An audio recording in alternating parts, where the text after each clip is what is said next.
Hello everyone! In today's video, I'm going to show you how to stake crypto on Robinhood. First, understand staking. Staking allows you to earn rewards by locking up your crypto.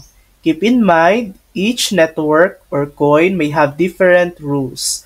Once you stake, you won't be able to sell the crypto right away. Your assets will start earning rewards after they're bonded. Next, go to the coin page. Open the Robinhood app and head to the coin detail page for the crypto you want to stake. Here, you'll see options like Get Started with Staking or Manage Staking. Next, select the crypto to stake. Tap on the crypto you want to stake under the Get Started section, then select Stake. Choose how much you want to stake. You can enter either a USD amount or a crypto amount.